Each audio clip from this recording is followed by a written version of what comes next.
Good evening, everybody, and welcome on this 10th of June of 2024 for another one of these Cinoco Masterclasses, and another one of the cocktail Masterclasses, which are always the most fun, in my opinion, because there's always something to be learned from these sessions. We have the same guy that was here for all the other cocktail sessions before. So yeah, I don't know if I still have to introduce him, but I still will. Mr. Matthias Soberon, welcome. Hi, hi. How are you doing today? Well, looking forward. I do think that if you have a look at what positive things that came out of, let's not call the C word in its full, that happened 4 years ago. I think these online master classes on cocktails are one of the most beautiful things. So I'm happy to be here. Yeah, cool. We were just talking before we started that these Mondays in May and June are so busy for cocktails. There's events all over the place. But why is this the most fun one? Because I am here. Oh, there you go. The uh, easiest answer in the world. Because I do think that we always have a very fun lineup. Whereas with many events, and I love going to them, I sadly had to cancel my attendance to some of them to be here, but I'm very happy to be here with you guys. But the fun thing about these master classes is that you have a wide variety of products to be playing around with, whereas many of the events that hold plays are specifically but one product. You get six for the price of one here today, Yeah. which is always a lot of fun. Well, 6 products and about 50 million ideas, usually. That's Something good. like that. Let's just go straight to the first one. We're going to start with the non-alcoholic one, with the botanites. What are we going to do with that one, Matthias? Well, for starters, let's say that many of the alcohol-free products, whichever brand they're from, that it's good to keep in mind that most of them are designed not to drink neat. So basic mixers are mainly the way to go, whether it's a tonic or a ginger ale, or maybe something like a grapefruit soda or something. There's Hmm. always something nice to pair it with. Try to check the brands and how they do their perfect serve before you have a go at it. So today we had the idea of starting with Botanit's tonic, which is a nice combination of the two. In the same way that you would make a gin tonic. So I would say one part of your non-alcohol spirit to either 2 or 3 parts tonic. So Hmm. don't make it too big, or you'll be drowning out the spirit. Yeah, you do still want to have some of the taste of the drink, of the base drink, of course, like you do with gin and tonic. Yeah, absolutely. I do think that otherwise you could just have a tonic, you know. Yeah. Uh, and whereas that most of them are maybe not the most exciting products to drink neat, they do have a very intense role already when mixing. Hmm. So yeah, just add it to your glass, add some ice to it, add some tonic to it. Key rule in mixology is that you can either have no ice or not enough ice in your glass. So uh, Shy. don't be too shy with your ice. Add as much as you can, depending on the size of your glass. Fill it up right until the edge. Um, this will keep it cool and keep dilution to a minimum while you're drinking, because most people drink their drinks rather slow Hmm. uh, compared to seasoned bartenders and tasters. Uh, Who drink more professionally, you would yeah, like to say. Yeah. that's how I say it. Yeah. Lightly stir it, don't over stir, don't kill the bubbles. Technically, from a flavor point of view, you could actually start with adding tonic to your drink before you add your spirit, because the mix itself will already be fuller, um, because your soda or your tonic will float on your spirit. Hmm. That's why they did the old spoon trick to bring it down to the bottom. Yeah. That you mean the spoon trick with pouring alongside the spiral of the Yeah, spoon, that thing. Yeah. it was a thing that actually had its birth of the idea was sorry, my English is a bit rough right now. It was when they were using Collins glasses, you know, the long. Don't really have the best example here, but when you have a glass like this and your spirit is right up until here, and you're gonna add tonic to it. They did like this with the old the big Copa glasses that you had a lot going on during the major gin tonic hype. You don't really need to do that. You can just pour it down the side easily, and it won't kill the bubbles too much. Hmm. So yeah, depending on the glass, add it, do a little stir, just push the cubes around your finger a little bit if necessary. Don't do it Just if you're working play in a around with bar. it, basically. Sorry? Play around with it. Yeah, exactly. Unless you're the bartender and you're doing it for a customer, then don't play with it Then with your don't play around finger. with it. Yeah, yeah.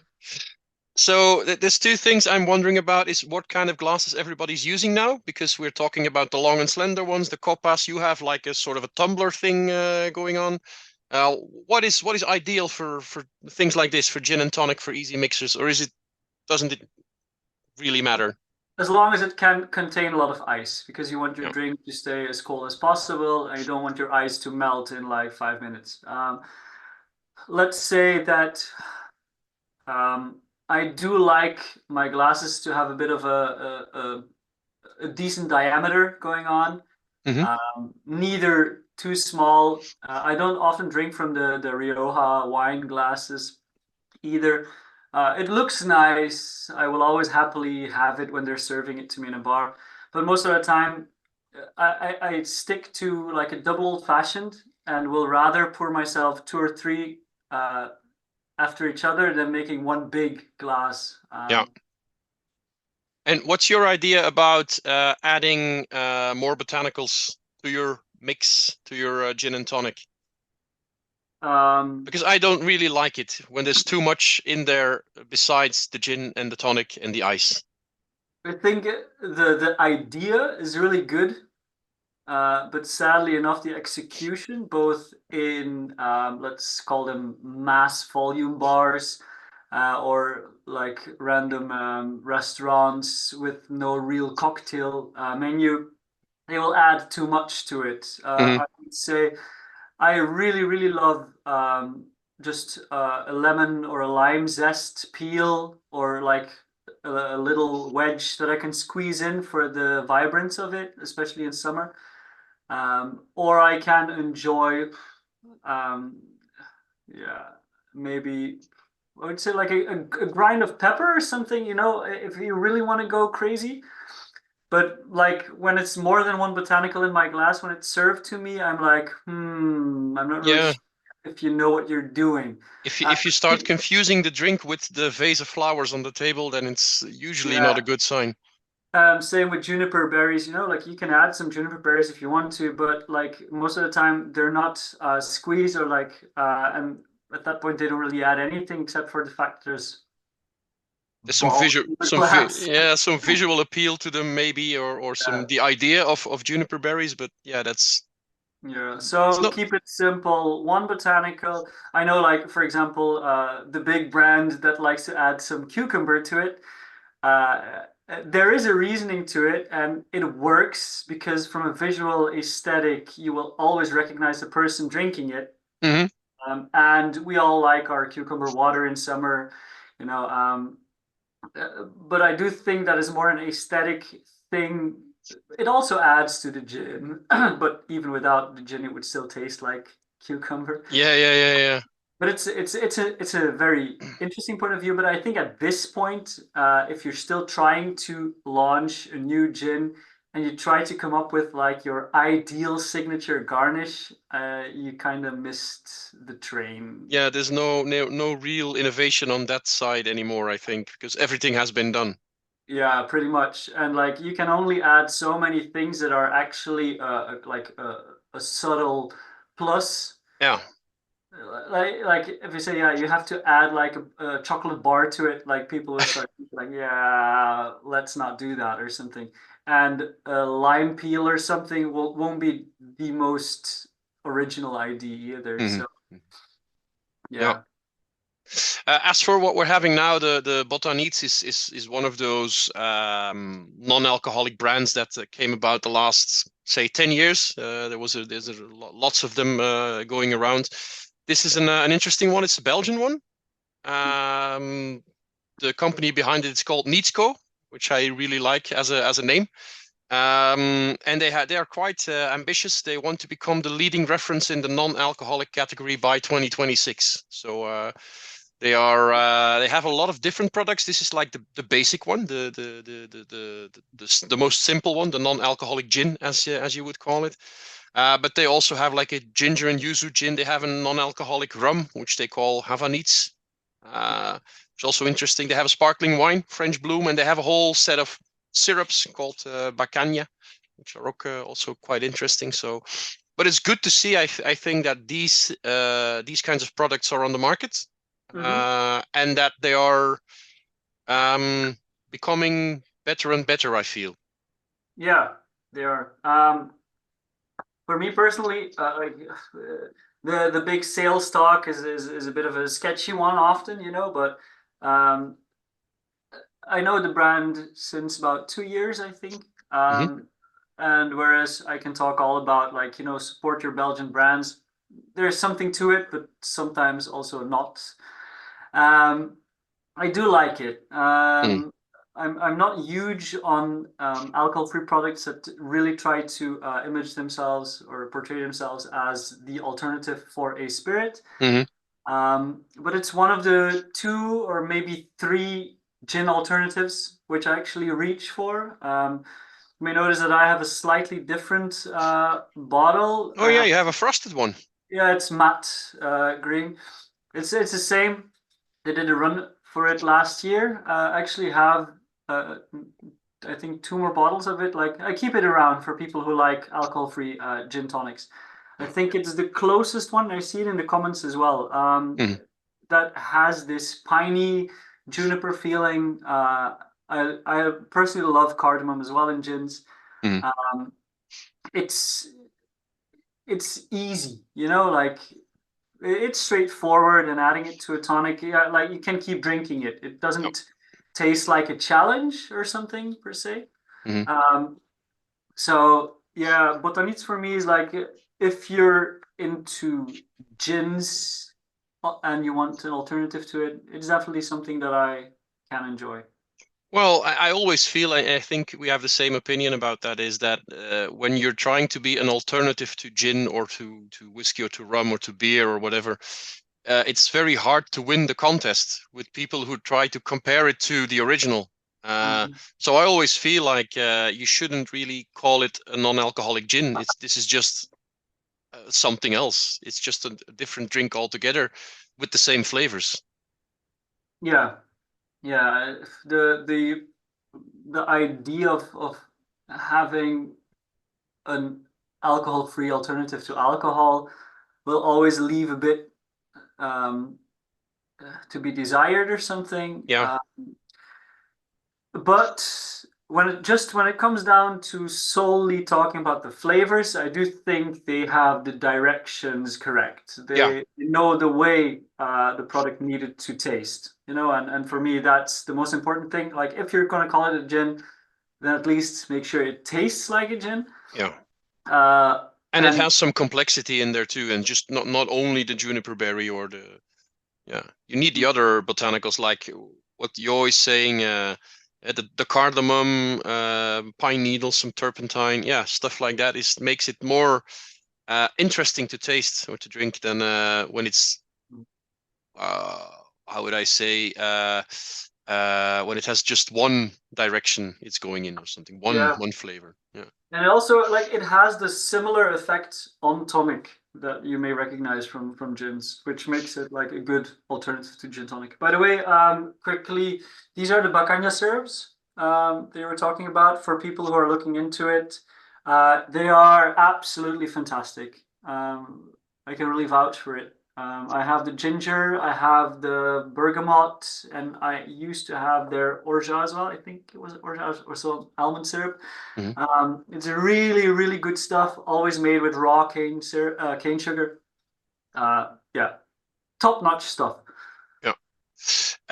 The botaniques we're having now, we're having it as a simple mix with tonic, but it also inspired you to some recipes, Matthias. Yeah, You like to work with this product also in other types of cocktails? I did like for me. I was introduced to it 2 years ago, approximately, or a year and a half ago, maybe. And then last year, during Tournée Mineral, I had a really nice collaboration with them going on, in which I got to meet the people behind it, had a nice chat, went to some events where they were serving it. Um, and through that, I got to know the product a little bit better. You know, like you're trying it in many different ways. And I got crafty with it myself as well. So I made 2 recipes that you may show now. I'll show the first one. The first one is the herbs and spice. Yeah, well, it doesn't really matter which order they're in, but for me, this is where we're going to add a little bit of more information. So this is a photograph I shot last year for Tournée Mineral.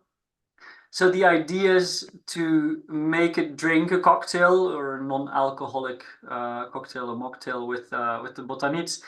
And for me, it's very important at that point that you start thinking about what you're desiring in cocktails. You know, um, the biggest thing that lacks in alcohol-free spirits is the bite, the typical alcohol bite that you get.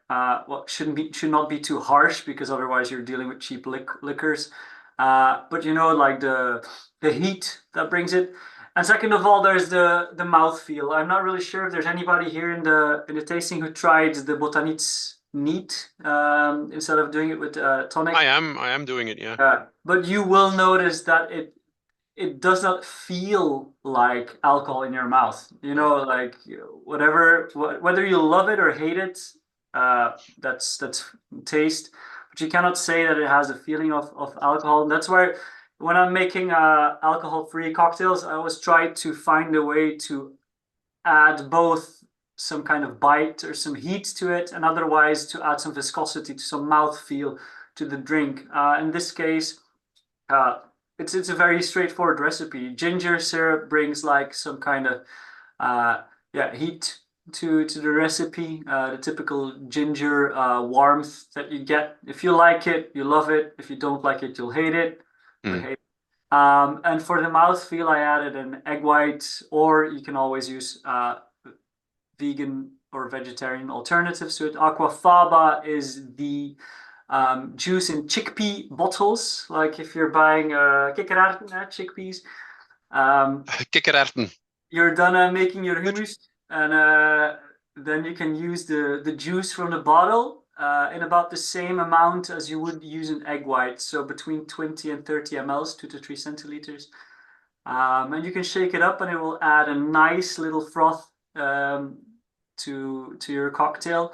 Don't be scared. It doesn't add crazy like chickpea flavor or something to it. It's not going to taste like hummus. No, it's not going to taste like hummus. It would be a cool idea, but no, it won't. Or alternatively, there are many different types of foamers on the market. I have Mrs. Better's Bitters. They have Miraculous Foamer. There's Foamy. There's Fee Brothers Foam, etc., etc. There's also an egg white syrup Yeah, from I think Giffard. Giffard, yeah. Is it Giffard or Giffard? I don't know. Giffard. Well, yeah, so there's many alternatives to it, but the idea is to add some kind of viscosity. Alternatively, you can reach for gum syrup as well with the Arabic gum. You can buy it bottled, or you can make it yourself. Well, you can look up recipes. Or last idea is to make a syrup from coconut water, not coconut milk, not coconut cream, just the Vita Coco or something, you know, whatever brand you like. Do a one-on-one simple syrup with that. It won't affect the flavor of your drink that much, but the minerality and the slight saltiness to it will enhance the flavors in your drink, but it will also add some kind of viscosity. It's a trick I learned from Remy Savage and Ran van Ongevallen. Well, Ran learned it from Remy, and it trickled down to us mere mortals. But it's definitely something to do. I standard have it in my fridge. Whenever I'm making cocktails, I just batch a little bit. The difference in mouthfeel, make yourself like a daiquiri or like a whiskey sour or any other type of sour with the regular simple syrup and with coconut water syrup, and you'll immediately notice a difference. It won't taste like coconut at all, but it adds a really good mouthfeel. And then second option, and let's go to the second drink that I made with Botaniets, is using jams or jellies where the pectine, do you see it in English as well? Yeah, whatever. Like it will add a nice touch to your drink as well. It won't be like thick, but you get like it's a different type of sugar that is added to it. Alternatively, other ways to thicken your drinks: pineapple juice, pear juice, apple juice, especially like if you have like muddy apple juice or like muddy. Troebel, I know. Yeah, hazy apple juice. Yeah, whatever. Like you can easily add many different types of fruit juices as well, like guava if you want to go crazy. But most of the guava stuff that you'll find here is a bit subpar. But yeah, pineapple, apple, pears, depending on how local you want to go, is a perfect way to add a nice texture to it as well. So in this case, jams, which I think stone fruit is like a really great pairing with this one. For me personally, I really liked playing around with it. Two questions about this apricot smash, Matthias. First, so you're shaking it, but you're not straining it, so the jam goes into the drink and stays in the drink, or? Yeah, I can explain a little bit about the whip shake as well for those who, that was the second question. Yeah. So in case, obviously, when you're using, for example, like marmalade and there's thick pieces of fruit in it, don't go too crazy with it. Depending on the consistency of the jam, you may want to like avoid big chunks of fruit, or you may want to strain a little bit, or just go crazy and keep it in the glass. It's a nice chewy extra. Food and drink at the same time. Yeah, but don't do it for real. At least not if you're serving it over crushed ice. And for those who want it, because your straw will just get jammed. Get it? Jammed? Yeah, it's a good one. Good pun.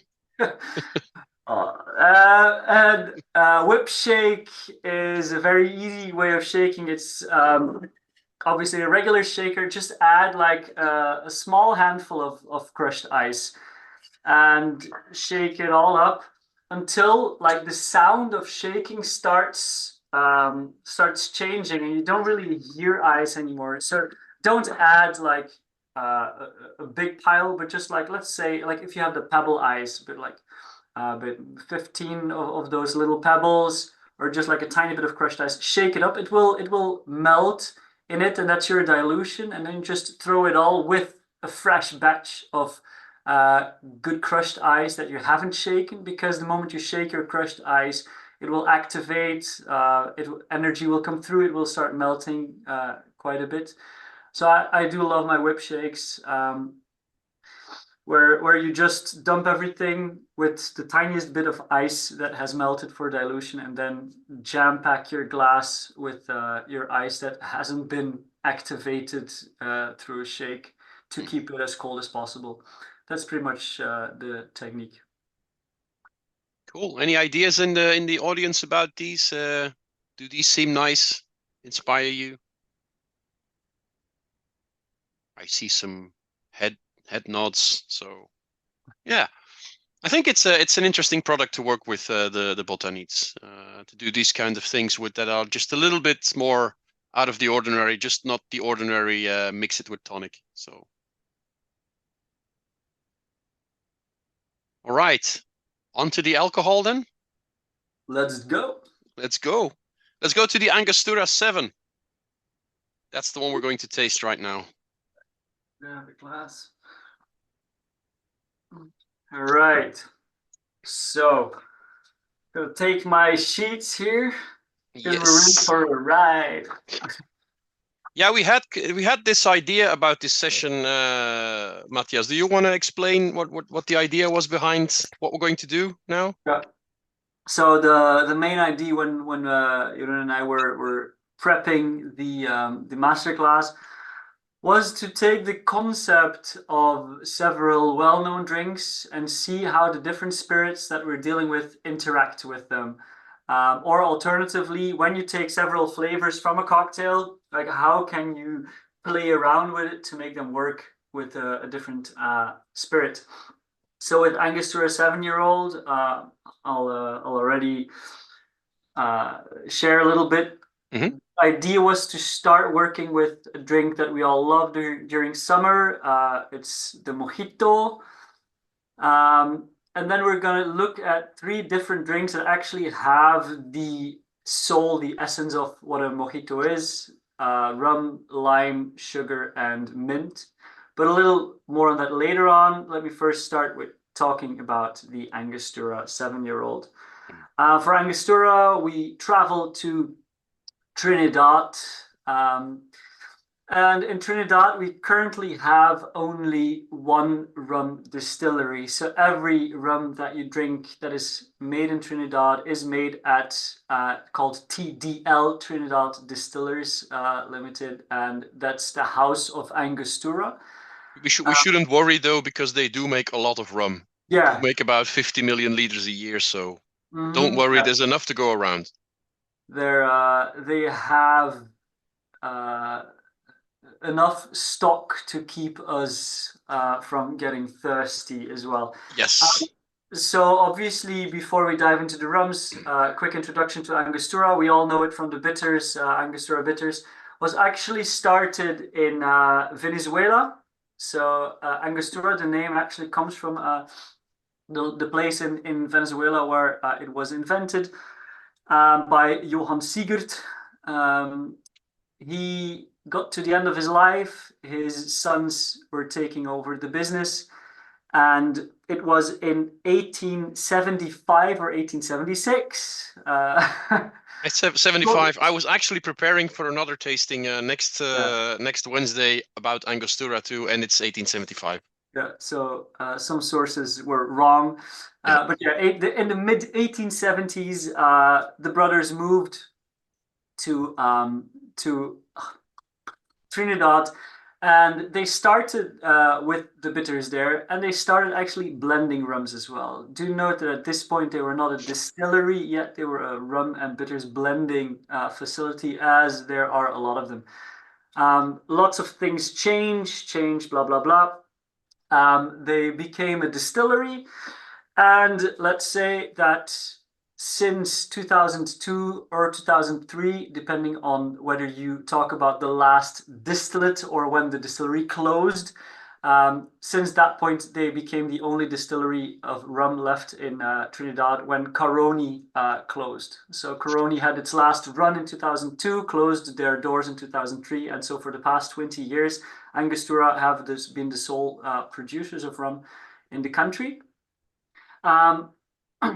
They have lots of rums in their roster, but the 7-year-old is, as you can see, been well drunk here in this household. It's a 7-year-old rum. So whereas some countries have numbers on there that may be a bit deceiving, we're dealing with a rum in this case that is a minimum of 7 years old.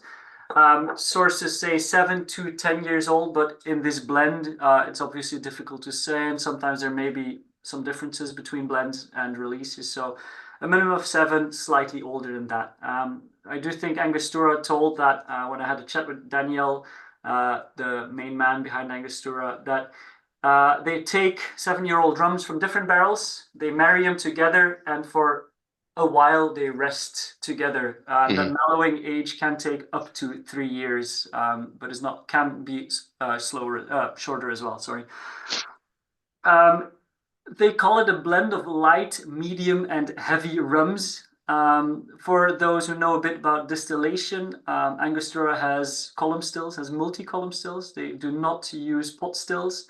But with column stills, you can control the heaviness of the rum quite well, depending on how short and the different amount of plates you let it run.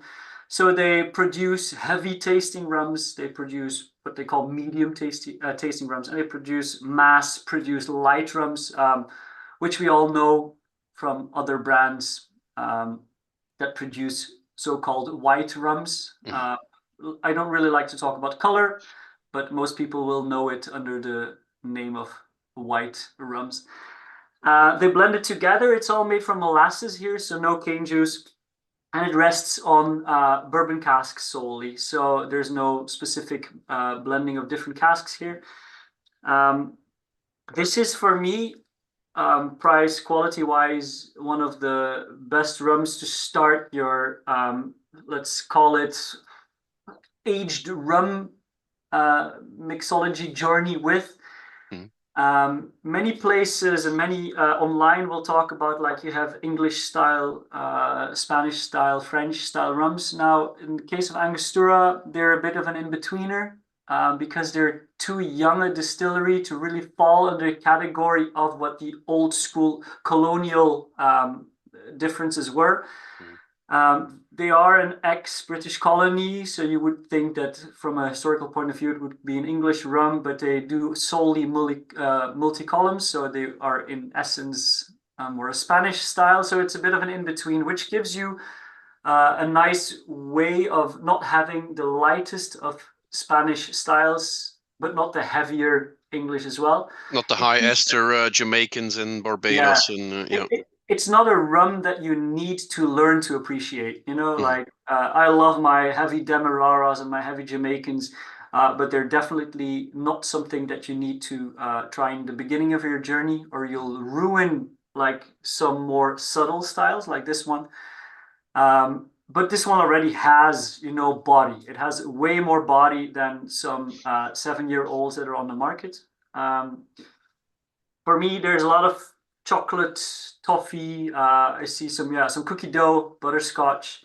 Vanilla is something that will return a lot as well. It's a good rum. Value for money here is top notch, and it works as well as like an entry sipping rum. You won't feel too guilty to mix this in a cocktail. But it's also just perfectly fine as a sipping rum. Yeah. I think Angostura has a very easy way of discerning what they call their sippings and their cocktail rums. It's this the bottle shape.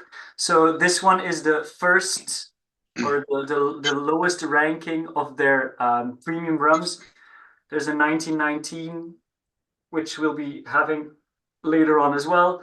They have the 1824 and the 17 something. Yeah, 17. Yeah. 1787. I'll look it up. If somebody in the chat is quicker. Yeah. Where are my fact checkers here? I think 1787. I think, but hey, I think so too. Yeah. Awesome. And then the number one, which is like their last one. They're currently celebrating 200 years since the start of their bitters. So they have a special bottle going on. But yeah, more on that on Wednesday with the.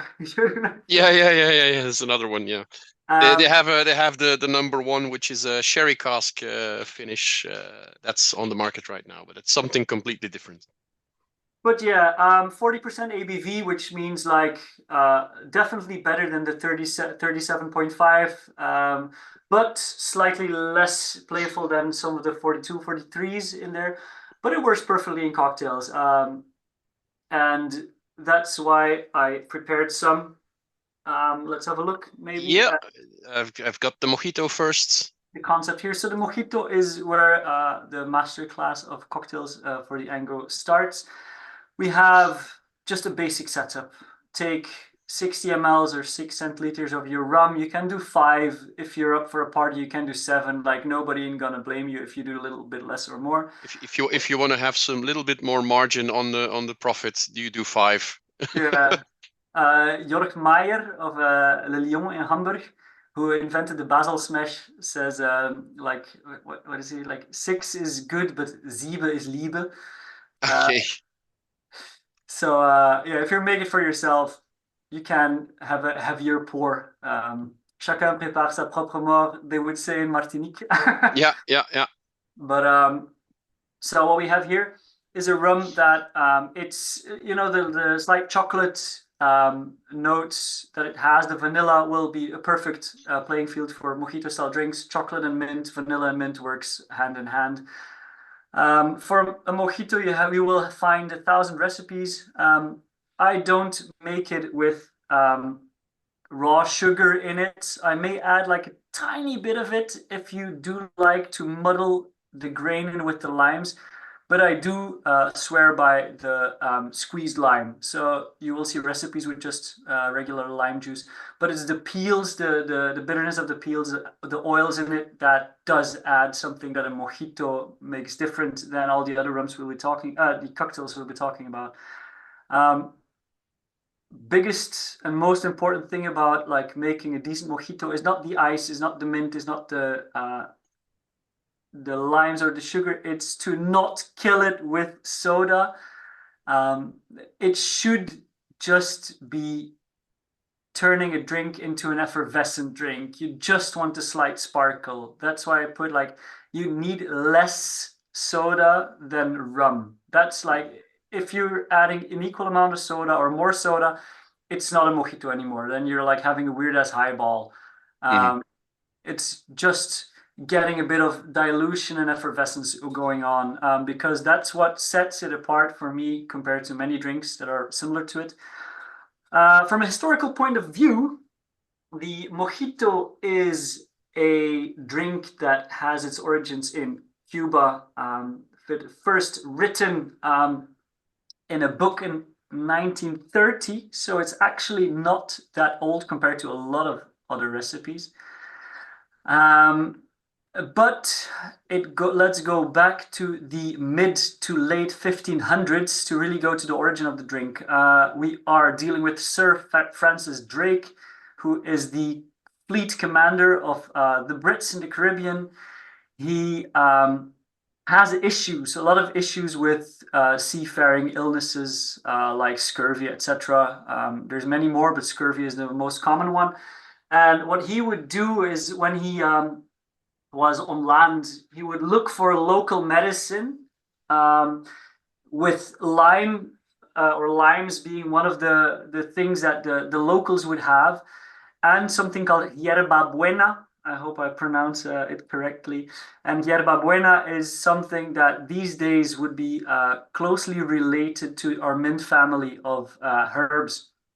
So he would learn it from the locals, or so the stories go, with stories going back 450 years. Let's say that there may be some fantasy. Some liberties. Yeah, but it is known that there are written sources that he was serving his crew a mixture of rum or spirits at least, and lime and yerba buena. And later on, they would talk about they would drink el drac or the drake, but add sugar to it later on. So there is a little history going on there. Up until the point nowadays that you get the typical mojito as they serve in Cuba. If you go to Cuba or have been there, I haven't, but I do know that most of them will serve it just with cubed ice. They won't do the European or the American, North American style with the crushed ice. Although I have to admit that I prefer it with crushed ice. Just make sure, again, plenty of ice, as much as possible, is key here. Don't do the festival way with just adding a scoop of half melted. Yeah. Then you see the layer of ice floating on top. Yeah, just floating on top with, and then the grain, the layer of sugar on the bottom. Yeah. Yeah. And then 10 centiliters of soda water added to it. I have been told, Matthias, that for bartenders, the mojito is one of the most hated cocktails because everybody wants it, but it's not really a challenge anymore. Is that the reason, or?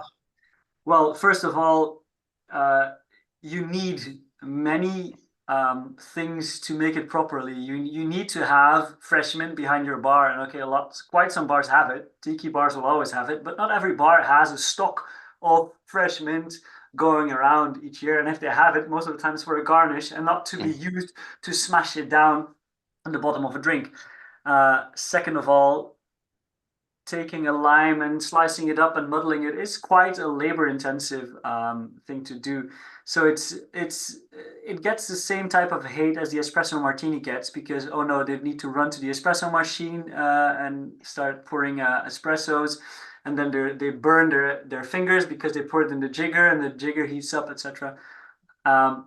So first of all, it's a very annoying drink to make in a full service. And second of all, it's what people expect versus how a mojito is served. I think half of the people, or maybe more, that like their mojitos as they are served in summer bars here, would not enjoy them when they're going to Cuba. When they're made properly, you mean? Yeah, when the locals make them, you know, they will add honey instead of sugar. They will dash Angostura bitters in it. They free pour their rums. You know, like it's more of a concept really than it is a recipe, the mojito. So that's an issue. Now, on the other hand, like if you have this, for example, Sophie Ketels, you know her. She has a beach bar at the Belgian coast, like, and she loves making mojitos, but she's prepared, like she will have the mint ready, she will have the limes ready to be crushed, and she will go for it, and you will get the really typical good mojito. But 9 out of 10 times, like go for a daiquiri or something. I see Joren is already asking Bjorn when they are going, so to Cuba. Now. Yeah, you had some alternatives. Yeah. So taking the essence of the El Drac, which was the combination of local herbs, mint, lime, sugar, and rum, we will actually go to Trinidad. Hey, and go to Port of Spain, where there used to be a hotel called the Queen's Park Hotel. It is closed now. It hasn't been closed for that long. I think it was the late 90s or early nillies.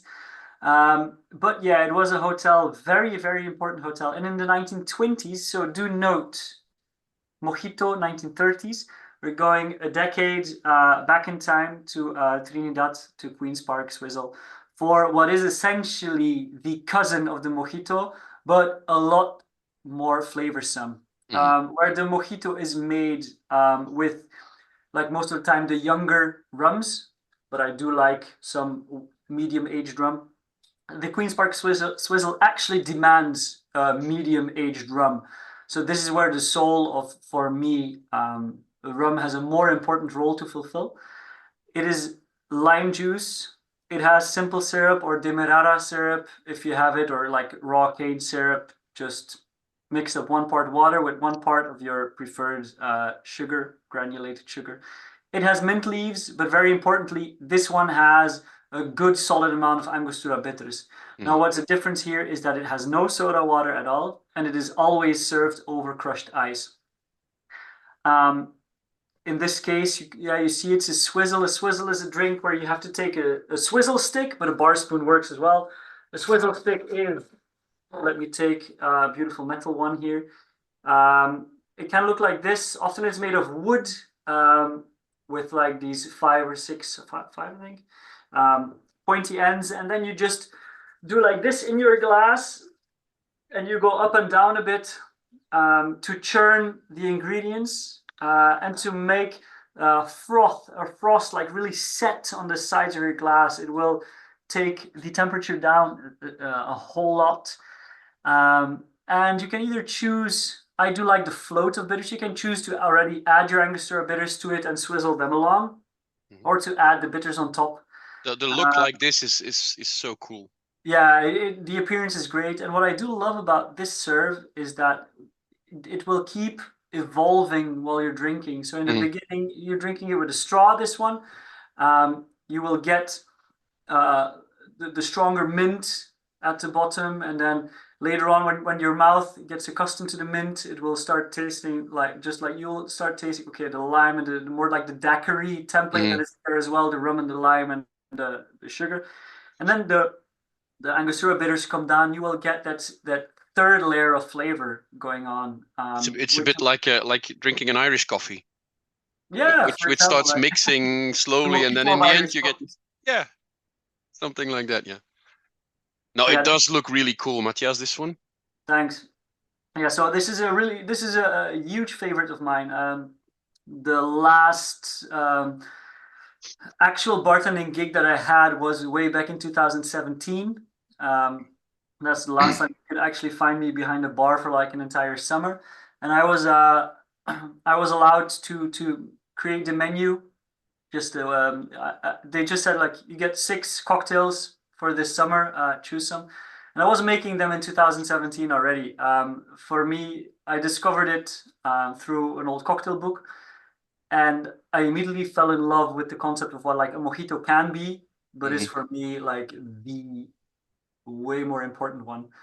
Um, and I have been making it ever since on every event that I've helped that has like an either I can choose this spirit or when it's this type of clean but medium bodied rum, I always will put that on the menu. Um, Especially in summer, but you know, like I did it last year in October. I had to prepare drinks. Green Spark Swizzles was where it's at. Um, fun fact as well about the Queen's Park Swizzle, the reason it got so popular has to do with the time it was invented. So we're talking about the 1920s here, for those who know their history. Prohibition kicked in, and all the Americans just went to the Caribbean. In the Caribbean, there Of was no course. prohibition. So Trinidad really got like flooded with Americans and with American bartenders who were looking for jobs. And you will read it in so many history books. Even Trader Vic, you know, from the Mai Tai, Vic Bergeron said about this Queen's Park Swizzle. Um, and let me take my sheet here that I don't misquote Vic. The most delightful form of anesthesia given out today is what he said in 1946. Hmm. And he repeated himself in 1972 in one of his later books. If you like to make a drink um, and drink a real doozer of a rum drink that really is a rum drink, try this. So he's really talking about like the essence of what rum drinks can be, It should and be. not too difficult to make. No obscure ingredients, just your rum and your bitters. You know, like this is it. Yeah, So I remember 2 years ago, I think we did the session with Daniel Jones from Angostura, also yeah, online, and he had some great stories about this cocktail to the Queen's Park Swizzle. So that's still online if anybody wants to check that out on our YouTube channel. That session is still online to watch. So good session. yeah, Also, that was fun. don't be too stingy with your Angostura. Like 5, 6 dashes at Big least. No, big like boy dash, big boy dashes. big boy dashes. Yeah, absolutely. And then the final one you had prepared for us, Matthias, was the Old Cuban. Yeah, the Old Cuban is a drink by Audrey Saunders. Audrey Saunders, you may know from Pegu Club New York, which is now closed.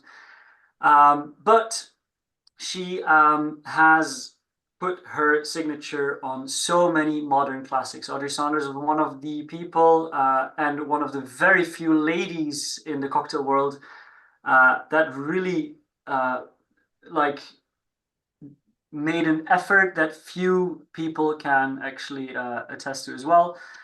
The French Pearl is a drink of her. The Gin Gin Mule is a drink of her. And she was constantly seeking, and we're talking early 2000s now. So this drink was created before she had Pegu Club in New York.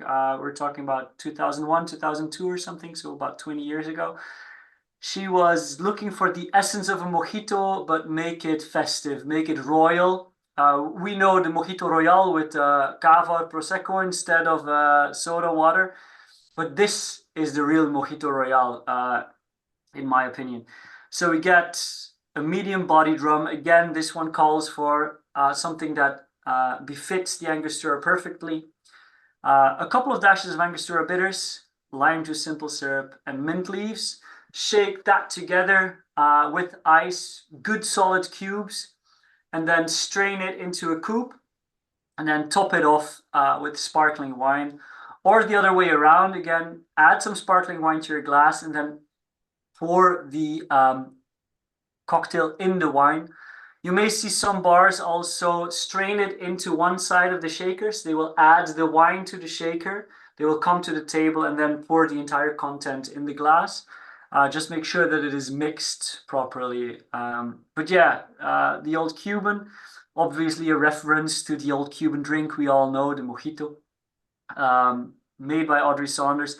This is the drink I always make for friends when they come over during summer. And whenever you have a bottle of bubbly open, or like, so whether it's your most preferred champagne that you feel like let's mix with it, or some cava, prosecco, whatever, give it a go. You know, you don't need to spill too much. 5 cls or something, like about an equal amount to the rum is perfect here. And you will love it. Do mind that this contains slightly less rum than the other two. That's a shame. That's a Sparkling shame. wine, because it will kick your ass if you add more rum and drink a couple of them. Mhm. So yeah, that's about it. If there's any questions about like the mojito template, throw It's them at just, me. yeah, it's while people are thinking of questions, it's just fun to see how you can get like a very basic idea, very simple mixing idea, and just go in different directions with it. Yeah. With the same base spirit, with the same basic idea of like lime and mint, and still have very different drinks. Yeah, I once had this drink. I called it the Moroccan mojito, where I made a like a mint tea syrup with Moroccan mint. I made the syrup with it, and I then made a hot drink, you know, with rum and the mint syrup, some lime juice, not too much, and I was just sipping it out of teacups. It's really cool. Definitely not something for this time of the year. But later on during the year, when autumn hits, even though autumn not seems to have left our Well, lives. autumn today was quite autumny. Yeah, but like especially when temperatures drop and you're into hot drinks, some like hot toddy style, you can play around, you know, like even just making a mint tea and adding some rum and some lime to it. The idea works really well. And that's something that really helps you if you're into this whole mixology cocktail thing. Take the flavors, take a look at how you can perceive the flavors in a liqueur, in a syrup, in a cordial, in a tea, maybe in other ways, you know, and play around with it until you find something that has the same soul, but still has a different type of template to run with. There are only so many ideas you can come up with that are extremely original. And I just wanted to show you that between the 1570s or 1580s and 400 years later, people are still making the same essence of drinks. They're just adding rum, lime, mint, and sugar together, you know? So Also, for those of you who are wondering, the presentation we're showing, I'll make a PDF out of it and send it to all of you afterwards. So you'll have the recipes. You don't have to write everything down while we're talking. I think, Matthias, it's time to go on to the next Angostura, the 1919. For the next little block of 3 drinks we're going to have is basically, well, now we just had 1 drink and 3 variations on the same recipe. The next 3 is the other way around. We're going to have the same idea of 1 recipe, but with 3 different base drinks. Right? That was what we had thought of, right? well, pretty much. So right now we're gonna run with a template. So we're gonna work around the Negroni template and see how different spirits react in that what in essence would be equal parts of a fortified wine, an aperitivo or a digestivo, like, you know, a bitter liqueur and a spirit. With the Angostura 1919, with the Evan Williams bourbon, and with the Ojo de Dios mezcal. Yeah. Just one more quick thing in between the 7 and the 1919. What I love about these rums is that you will always have bitters to back it up. You know, Angostura bitters will always work wonders when you're mixing them together. While with other spirits, you may want to go for other style of aromatic bitters. You can never go wrong. It's just logical to keep them together. Yeah. Now for the next couple drinks, we had this idea. So the template will be the Negroni. I think you already said that. But we also always in these sessions have some cool people joining, and we actually asked one of them if he wanted to talk about this idea of the Angostura 1919 in the Negroni cocktail. So I'm just going to give the stage to Bjorn for a second. Bjorn from Rocktails. Bjorn, where are you? I'll spotlight you for everybody. Spotlight ad. There he is. Hi, Bjorn. Bjorn from Rocktails in the. You have to unmute yourself, I think, otherwise people won't hear you. From Rocktails in the faraway West Flanders. But yeah, you're a rum fan. You have a rum. You started a rum club, rum tasting club. Yes. So you were the perfect guy to just ask about. How do you look at this Angostura 1919 or rums in a Negroni template? Well, I definitely love Angostura. In the early years of Rocktails, we had a live tasting with Daniel Jones. So for a lot of people in the neighborhood, it was a really life-changing opportunity to have it. Daniel Jones in Koekelaren. Yeah, in the countryside. Yeah. So we really started to love Angostura after that one, after being able to taste it with someone who's so passionate about it. So yes, we made a lot of cocktails with it.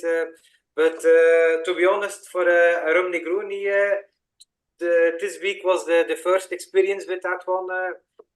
We made a lot of Negronis, but never really tried it in combination with rum so far.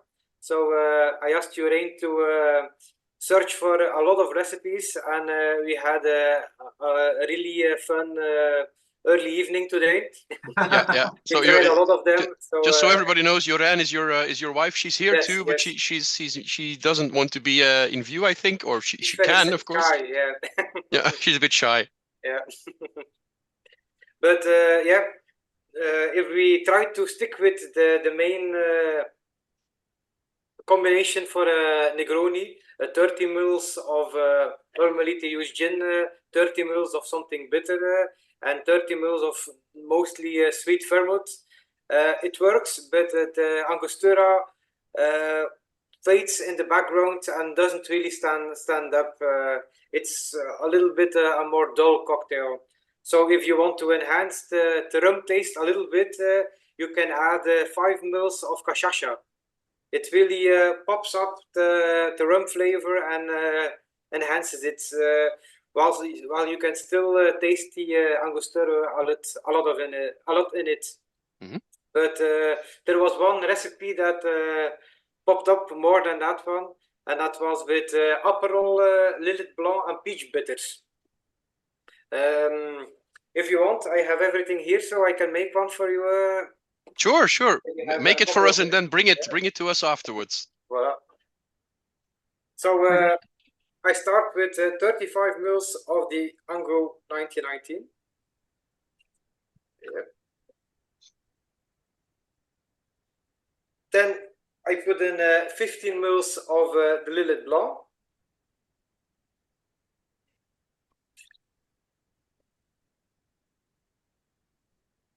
Another 15 mils of the Aperol.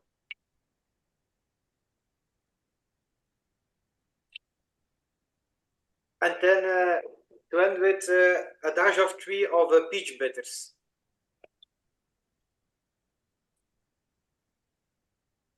And then we give it a nice swing.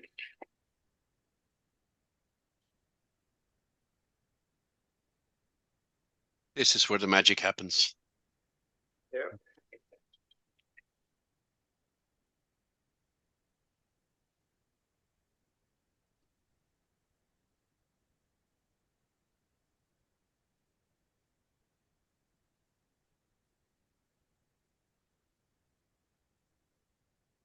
Well, it has a really nice orangey kind of feel.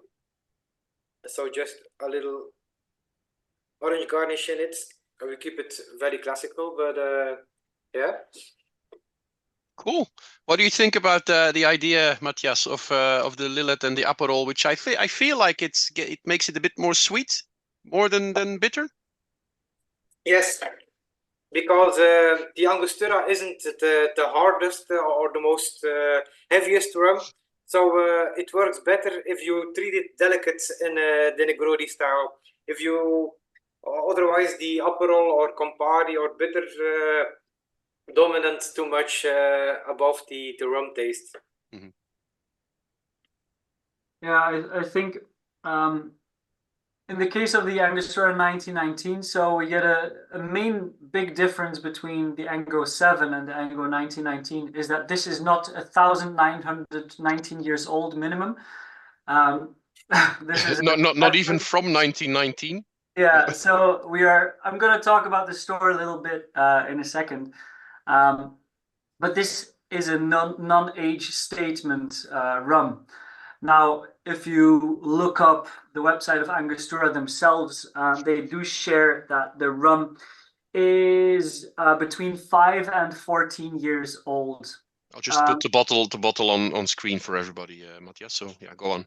So whereas the 7 is a minimum of 7 years, but between 7 and maybe 9 or 10, this one is both younger and slightly older. Now, I do not know the magic measurements of what they are, but I do think it's slightly younger than the Ango 7 is. And what may hold people back a bit, I think that is an issue that Bjorn was addressing that makes it slightly less dominant, is that you get the vanilla very upfront. So if you're going to try it, for me, it's a bit of a vanilla bomb. And this can be a negative thing.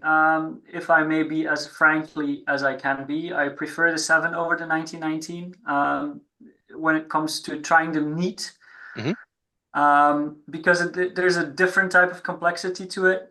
But if you are able to mix drinks, as Bjorn just did, and he was talking about, like, you know, if it doesn't stand out enough, just add a bar spoon of this or 5 mLs of this, or just change one of the ingredients of the Negroni a bit, then you can get interesting drinks. And that's where the concept of making cocktails really starts to become fun. You know, you can take a product that you may like less if you have 2 of them together, but you can make an equally delicious drink, if not a tastier drink, if you know how to handle some of the main things about this rum. I do guess that most of you, if I would ask for tasting notes, would have directly gone to vanilla, maybe some toffee or some coconut. There's some coconut as well. But yeah, so I do think that Bjorn made a good decision in like lowering the dominance of the other ingredients instead of just like using 90 mLs of more just adding more rum.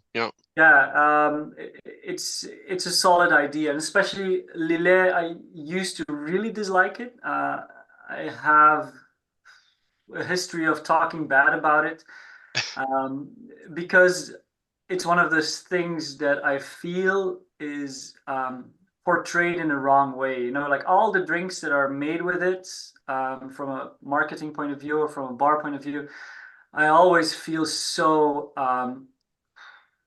I feel it's so dull, you know, like boring. It never wows me. And it just made me ignore the bottle for a very, very long time until I had a bottle open for a while, and I was like, okay, I need to start using it because otherwise it's just going to go bad. And I started playing around with it a bit more. So yeah, I can definitely see it being used in Negroni variations as Bjorn just did. It also sounds very badass when you say, I used to talk very bad about a drink. Yeah, I, it's easy to hate on some things if you're just trying them neat. It's the same with the botaniques essentially, you know, like it's what we started the masterclass with. Nobody will in their right mind try botaniques neat and just say, oh my God, I'm just gonna drink this bottle straight as you know, like let's be honest here. But the moment you know what you're doing, things get, you know, like you're opening a world, and if at that point you know how you like your flavor components and what direction you like to make your drinks, it's gonna start being fun. Same with Aperol, you know, like Aperol is the Aperol Spritz is a drink that I will never ever serve myself. Is a drink that I will never order anywhere. But I do think that Aperol deserves some love when you know what to do with it. It's a bit. I'm thinking about quince now. Kveipere. Nobody, you can't eat it like that. But if you know how to use it, how to make jam out of it, or whatever you want, you can make this. There's even good quince gins and stuff like that. So you can do good things with it if you know what to do with it. Yeah, yeah, and don't give up too easily. I think in the world of mixology, you know, like there's so many things to go. Like Bjorn and I both have a nice little selection behind us, you know, and that's just the tiniest of fractions of what's out there to make drinks with, and then we're not even talking about homemade ingredients or whatever. So the product may not be as good on itself, or you may not like it as much on itself, but you can do great things with it. Cocktail World is a large playground with lots of toys to play with, and you just have to find the toy for the right occasion, maybe something like that. Yeah, absolutely. Yeah, it's exactly that, you know. And you just be creative a bit, you know, like if it doesn't work, bend it a bit until it works. You know, like there's room enough to play with. Just gonna add one last thing about the Negroni way. So if you make a rum Negroni, there's actually a name for it. It's called the right hand. The right hand is a rum Negroni that is made with an aged rum like Ango 1919 or Ango 7 or whatever, and some chocolate bitters added to it. It's a classic recipe. I think it's a Death and Company recipe, but I may be punished if that's wrong. Either way, it's one of those modern era American recipes. Alternatively, the Kingston Negroni, but that's specifically made with Jamaican rum. So you get like a really high ester, funky rum, in which you can perfectly make an equal parts. Yeah, because those rums are much more intense in flavor. Yeah, the full-bodied English style rums, or the funky rums, are easier to beat and put their shoulders against the other components. Whereas, for example, like gins aren't that like really strong either, but they do put their elbows in it in a different way and making a drink more vibrant. You know, like they push the drink towards another direction, whereas like a rum that's a bit more mellow, or like the word smooth, which we all hate, I hope. Like there is something to say about smooth, but it doesn't always do good to a drink or something. Yeah, some things can be too smooth. Yeah, absolutely. Especially sales talks. Yes, there we go.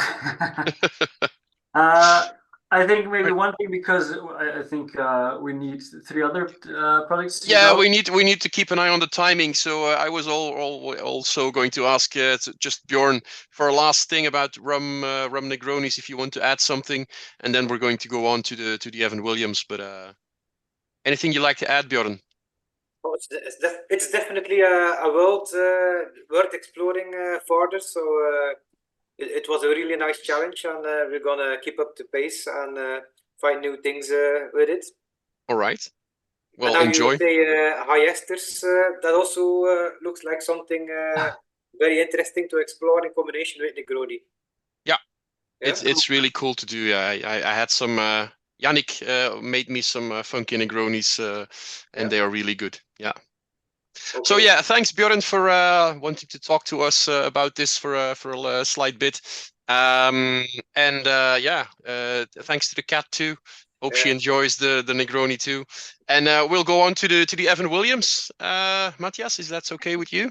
Wait, just one more second. One more thing, okay? Yeah, I did a lot of research, so I do want to share it about the number on the bottle. Yeah, sure, go ahead. Very, very quickly, we have 1919, there's a 1824 and a 1787. Those bottles of Angostura all talk about the landmark in the history of Angostura. And specifically, the 1919 takes us back to the year 1932, funnily enough, when there was like this huge fire in a government rum bond, so warehouse where rum was stored. There was a huge fire there, which destroyed a whole lot of stuff. And there was somebody from, actually at that point, Fernandez. Fernandez was another rum blender from Trinidad at that point that bought the remaining stock of rums that was untouched by the fire, but he could buy it at like a ginormous discount. So he bought rum for like an apple and an egg. An apple and an egg. An apple and an egg, and he took it and he saw that all the vats that he bought were from the year 1919. So there was like a 14 or a 13 year old rum inside those barrels. He tasted and it was like a superb thing, and he blended them like he was a really, really good and well-known blender. To make you understand how good he was, there was a point in the 1960s where Fernandez had the largest stock of aging rums in the Caribbean. So this man was huge. But in 1932, he made a blend called 1919, Fernandez 1919. Later on, he kept making a blend, which was later on called VAT 19, V-A-T, as in VAT. 1919 as a tribute to it, but later on in history, in 1940s, he started distilling himself, even before Angostura did. But in the 70s, he sold his distillery and his stock to Angostura and to Bacardi for a part. So part was sold to Bacardi, part was sold to Angostura, and Angostura decided to work with that idea and that concept of the blend. So they keep the idea of what the blend was going, as Fernandez did back in the day. So it's a nice little rum history story from back then. Between 5 and 14 years, as I said, molasses, column stills, and ex-bourbon casks, the same way as the 7-year-old, but a broader age range. So yeah, that was it. Yeah, cool. Thanks, man. Yeah, this is the kind of person Matthias is. He likes to go inside rabbit holes and start looking for the other end. But yeah, it sometimes takes you a long way in, right? Yeah, well, let's say that I spend more time on research than I should. Let's go on to the Evan Williams now, the bourbon. Yes. And this is a fun part of the tasting, because what are we going to do, Matthias? We're going to make a drink together. Yay! So yeah, we're gonna do a little rum mixing cocktail mixing 101 here with bourbon. Cracked open, nice fresh bottle of Evan Williams Black. And I'm going to stir up a drink which is called a boulevardier, which is essentially the bourbon or the American whiskey, sometimes made with rye, but then it's more like an old pal, a bourbon Negroni. Mm-hmm. As with all good Negroni variations, you actually want slightly more of your base spirit than equal parts. So equal parts gin, vermouth, Campari is a sketchy concept. We're not going to do that with the Boulevardier. Most recipes you will find will either go between 1.5 to 2 parts of base spirit. So 45 to 60 mLs, I say 5 in our European measurements. 5 centiliters of 50 ml is perfect. So we add that to our mixing glass. Ice first, or No ice first. Always all right. products first, because otherwise your ice will start melting. And if you seem to have forgotten something, you need to run upstairs to get your vermouth. Your ice is diluting. So you take 5 ml. This is the first time ever I'm actually doing this while doing a cocktail session for Cinoco. So this is fun. Woohoo! Big applause for Jeroen. All right. And then we're going to add 3 centiliters of a sweet vermouth and a red aperitivo. Jeroen is using González Bias, which is interestingly a sherry-based vermouth. So it will have a very specific tone of voice, but it is perfect with bourbon cocktails. I'm using the Martini Riserva Speciale, which is a good one. And Bjorn is using Cuccello Rosso, which is another Cinoco product. I love Cuccello, but I only have the white open right now. Yeah, I don't have it open either, so I went for the Copa this time. So we're gonna do 3 centiliters.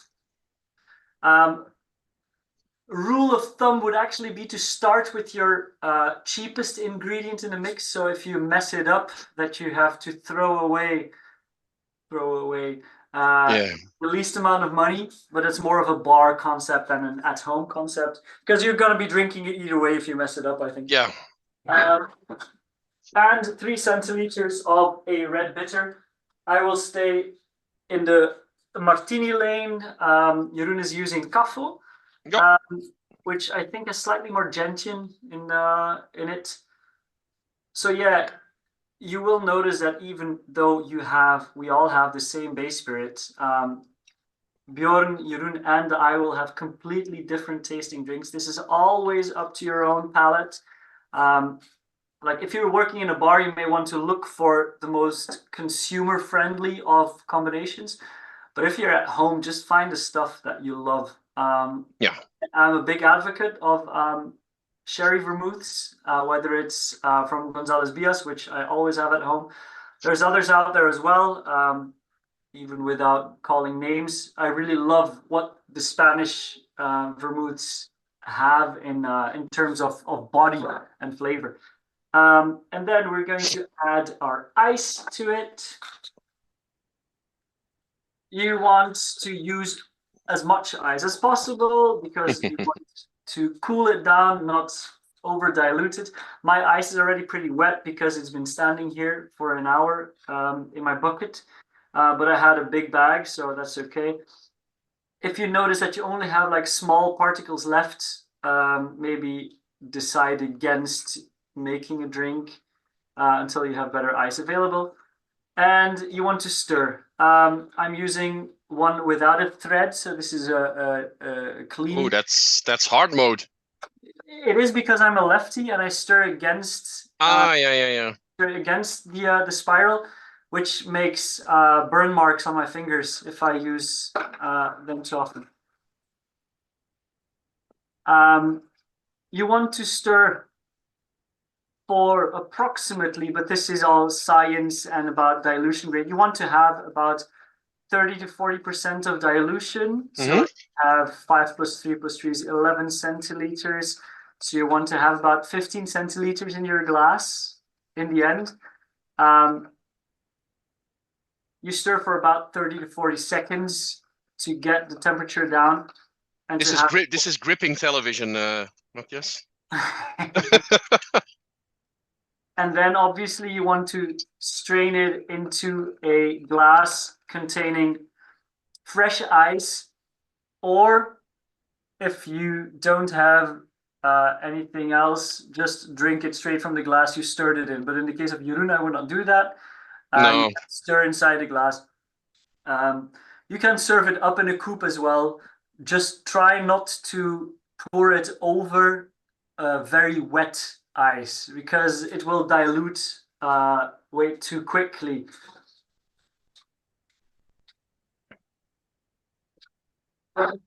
Garnish wise, go for a classic orange peel if you have it. If you don't have it, just maybe skip it. Nobody's going to hurt you. And then you strain it in like this. Ooh.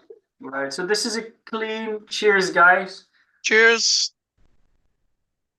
This is a clean style Boulevardier. It's a good drink. I do prefer it slightly over a Negroni because I do like the concept of aged spirits in my bitter drinks slightly more than the herbal spirits. Mm-hmm. It's also slightly sweeter than when you do it with a gin. Yeah, it tastes sweeter because of the spirits base components. For all those who are scared now, no, it does not contain more sugar because Evan Williams is not a sweetened product per se. But bourbons, especially this one, because it has a very high corn ratio. So bourbons need at least 51% corn in their mash bill. This one has close to 80, I think 76, 78, 78% corn. So it has a very mellow flavor going on that could be perceived as sweet, but I do enjoy it. If it's too much for you, you can add a dash of orange bitters or some like aromatic bitters a la Angostura, maybe even Peychaud's. Yeah. Jo has his own version, 2 parts Evan Williams, 1 part Dos Deus Vermouth, and 1 part of gentian schnapps, and 2 dashes of Peychaud's. Gentian schnapps is cool because there's quite some aperitivos out there that do contain quite some gentian as well. Biercé, the Belgian one, has an aperitivo which is very heavy on gentian as well. So I do like that idea. What's the brand? Gentian schnapps?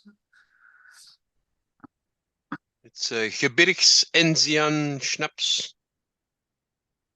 Did you get it locally, Jo? It's one of those gifted bottles that ended up in my cupboard, and I have no idea where it comes from. So, all right. It is from Schnapserei Spitzingensee. That does sound made up. Yes, I also have a Schnapserei. Schnapserei. That's good. There's so many producers out there. Like if you're in the world of eau de vie as well, you're like, whew, crazy stuff. But yeah, it's cool. Nice idea. Peychaud's bitters are a favorite here as well, so I do like the idea. This drink, like if you make it with a rye whiskey and with a dry vermouth, you get something called an Old Pal, which is a really cool drink as well, especially if you think the Boulevardier is too sweet. Rye is more spicy in flavor tones, and dry vermouth obviously is drier, less sweetened than sweet vermouth is.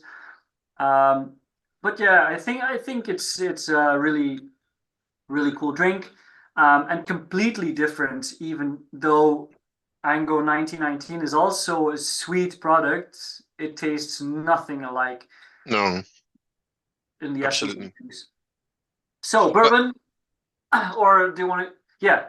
No, I was just thinking that the main thing to take away with when you're doing bourbon Negroni or bourbon or whiskey as a base is to add, well, what's the main idea is to add a little bit more of the base spirit. Yeah. It's exactly the issue that Bjorn was talking about. Like it gets pushed back a bit too much if you're gonna use just equal parts, and that's a bit of a shame. Yeah. You know, there's no balance in using equal parts. Wow, that's philosophy. Yeah. So do trying to find your own balance. It's the same with gins. You know, like I maybe have like 3 or 4 gins that I really like in Negronis, but none of them I will use in the same amount versus my standard vermouths and Campari, for example, that I have open. Do you when you're doing Negronis, do you keep the part vermouth, the part Campari, or the part bitter always the same? Like those are equal, and then change up the base spirit, or do you experiment with I experiment with everything. Most Yeah. of the time, I will go for 3 centiliters of vermouth. I need to have one, like, One baseline. yeah, one baseline. It's like, you know, when you have like a tripod, you know, like you have to have one that the other two are being Yeah. measured on. Most of the time, I will go to a maximum of equal parts of Campari. So it will either be 3, 2.5, 2 centiliters. And for my base spirit, I will go from either 3 to, let's call it 5. I don't, two double part is slightly heavy. Mhm. There may be some spirits out there that can handle it, but then you're changing, in my opinion, a bit like the soul of the drink. It becomes Yeah. like another drink. It almost started like tasting like more of a bitter Manhattan or something. Where for me, the Negroni and the Boulevardier and the Manhattan are like only Campari apart. But if you Yeah, related but not from the same yeah branch of the tree, something like yeah that. it's definitely another family of drinks. Mhm. In the same way that, for example, like a sidecar and a margarita, which both have like a base spirits plus lime or lemon, and they have Cointreau or a triple sec or an orange liqueur. It is so close to sours, like Mhm. a daiquiri or something. But the sugar versus Cointreau makes all the difference, even though the rest of the ratio of the drink is the same. That's why I also prefer Tommy's margaritas with agave syrup over regular margaritas with Cointreau. I think it's way too harsh and way too boozy. If you take 5 centiliters of tequila and 2 to 3 centiliters of Cointreau, you're like having 8 centiliters of Yeah, like yeah. You're having 40%. you're having two double shots of Yeah, something strong. So yeah. you actually are drinking 2 cocktails in one glass without proper sweetening. You know, like Mhm. it's to get hammered. Regular recipe for a margarita gets you messed up way too soon, whereas a Tommy's is just like a daiquiri or like a whiskey sour. Much more easy. Yeah. Yeah. All right. So Cool. what we're dealing with here, Evan Williams, comes from Heaven Hill Distillery, which you may also know for Elijah Craig, Larceny, and some other bourbons and other American whiskeys. If you take a look at the bottle, you see since 1783, so we're going back in time, even though do note that Evan Williams as a product has not been in continuous production from 1783 up until now. We see Kentucky's first distiller, which would or could be a truth, but sources dispute. Now let Sir Francis Drake have his El Drac, and let have Evan Williams have its first distiller, his first distillery. And then we see Kentucky straight bourbon whiskey on there. Now, to be called straight bourbon, we need to have 2 years of aging. They go for at least 4. I think they use you need to have 4 years at least to have a non-age statement straight bourbon whiskey. Otherwise, you need to put the age on it. They used to have a bottling that said 7 or 8 years old, but nowadays it's not on there anymore. So it will likely be between 4 and 7 years old. A blend as the previous products we've been talking about. There is a minimum age, but it is often with slightly older products. It is, as we said, where you have with bourbon a minimum of 51% corn. We have close to 80% corn here in combination with rye and barley, both about 10%. And for me, even way before I knew any person at Cinoco, even way before I did tastings like this, I always had a bottle of the white label at home. White label is the bottled in bond, the 50%, as we would call it here. But Evan Williams is bang for your buck, I think, the best bourbon out there. Well, it's no wonder that it's the second best sold bourbon in the USA. This bottle, this black bottle. So, You know also that I was thinking about we did a session with Benjamin Imar Perslow from Heaven Hill, I think last year or the year before. Also an online session. It's also on the YouTube channel, just with all the products from Heaven Hill Distillery. So, very cool stuff. yeah. Do note that like in America, this thing costs like $12 to $14, Yeah. which is crazy. I mean, for the liquid that is in there to be sold, I know it's not our market, but to be able to be sold at that price is insane. Mm. And it's a really good bourbon. You know, like if you're into mixing, this is definitely not a straight drink bourbon. Heaven Hill has plenty of Mhm. products that are more interesting for straight drinking, but this is a workhorse. I think in my home bar, I think it's one of the few products. It's also because I don't have that many bourbons open, but I think it's one of the few products that I can say that I've gone through a case of it. Mhm. Price quality, I find it the perfect cocktail bourbon to have around. Sometimes with these kinds of products, they are uh, sometimes even too cheap for us to even think about how good they are. Yes. Because we kind of neglect them because they are on the shelves very cheap, and we're like, oh no, we want something special. But actually, this is just very good stuff. Yeah. I think for me there are two bourbons, with this being one of them, that are ridiculous in what you get for the amount of money you pay. Same with the white label, the 50%. If Yeah, you want, yeah. it kicks up just that little bit more. It's only a few euros more or something. It's crazy. It's Well, good stuff. we'll put that one in the next session. I think the people from Cinoco here will now be noting that. So next time it's the white one. Yes, do it. Also comes at 43%, which is a Yeah. very, very, very nice little touch, because 40 versus 43 does not sound like a lot, It's a world. but it is a bigger difference than 37.5 to 40%, which people perceive as a huge difference. And 43 is really where you start to get some things out of a distillate that you just do not get at 40%. Like, as much as I love some of the stuff we've been talking about, bottled at 40%, if everything was bottled at 43%, I would be even praising it stuff even more. So big shout out to Heaven Hill for bottling that at 43%. Yeah.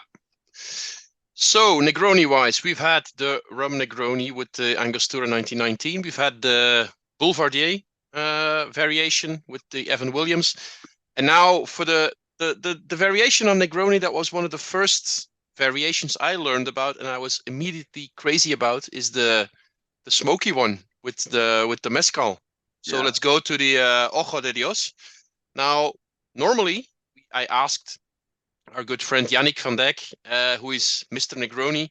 He wanted to talk about this like Björn did, but he couldn't be here tonight.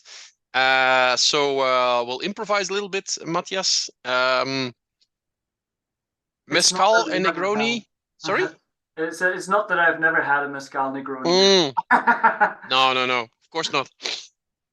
Do you want to talk about mezcal and Negroni first, and then I'll talk a little bit about Ojo de Dios, or what you want to do? Yeah, sure, yeah. So first of all, when we're dealing with mezcal, something that many of you may know, may feel like, may have recognized, is that it's not often used as the sole agave spirit in a cocktail. Most cocktail recipes you will find that contain mezcal will have like a split between tequila and mezcal.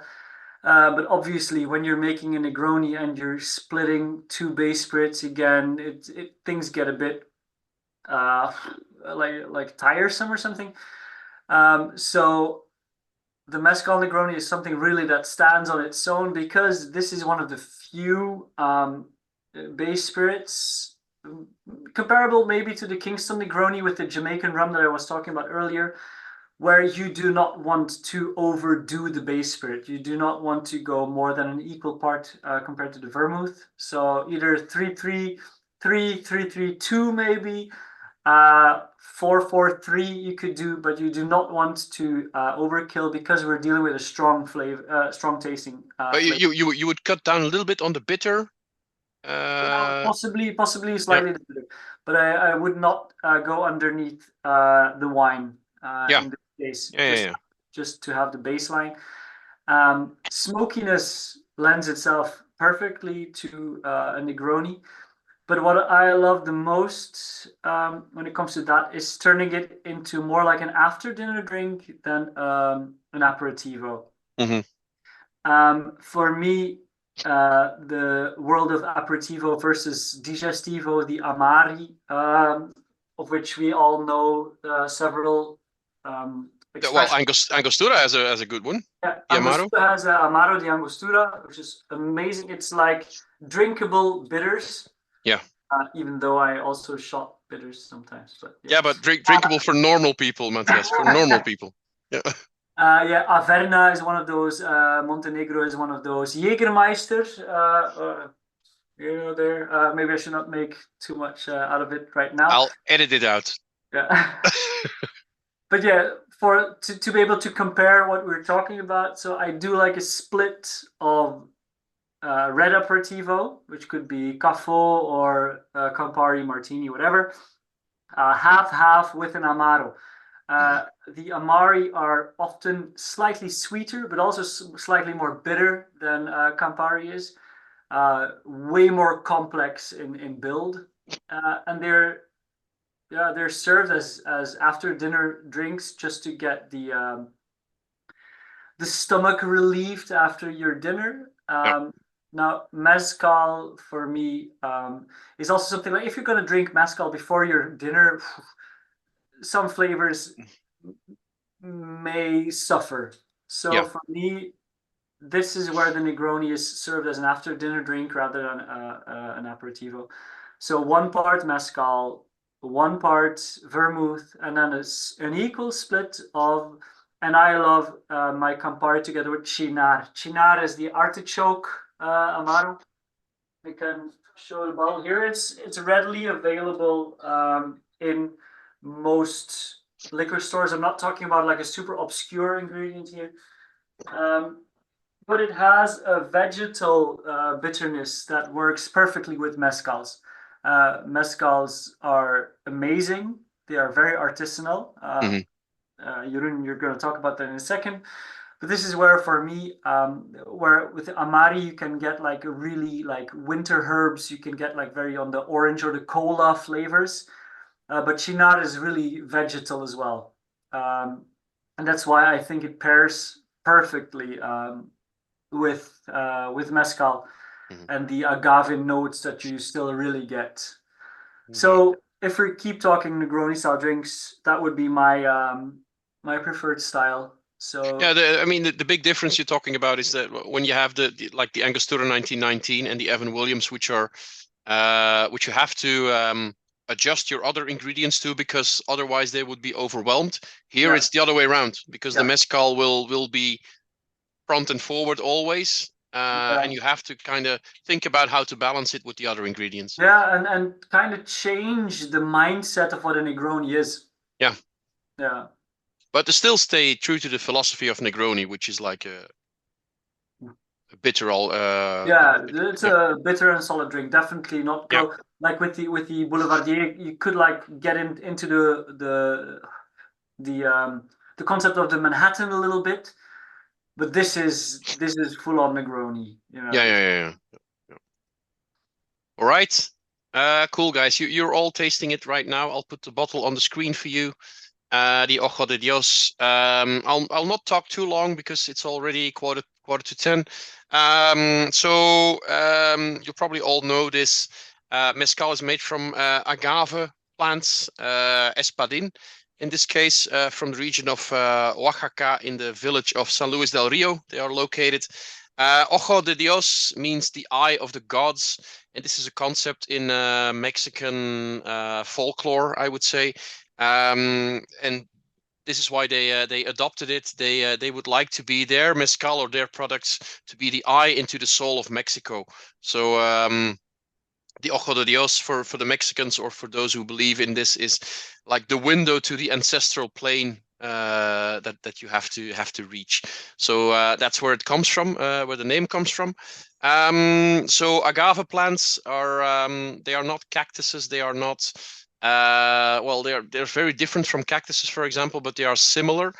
The big thing that you have to remember is they grow for years and years, and the age of the plant really has an impact on the flavor it gives. So usually these espadins will be harvested at 8-year-old at least. And they will need about 10 kilos of agave to produce 1 liter of mezcal. Just to give you an idea of what they need. Then the agave plants, they all need the hearts. They will be cooked underground in an oven, a conical oven. They will be cooked for 10 days, and that's where the smokiness comes from. So the smoke is infused into the heart of the agave plant. They are crushed in a mill then with a tahona stone. In this case, for Ojo de Dios, it is a donkey that pulls the tahona stone. The donkey is called Chicharito, the donkey. I do love these tales that you find on websites of brands. So Chicharito, the donkey, is responsible for milling the stones, for crushing the hearts of the agave.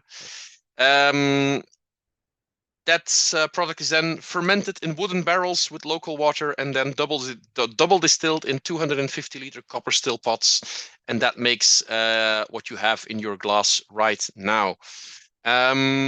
The person who makes it is called Maestro Francisco Ortiz. He's a 3rd-generation mezcalero.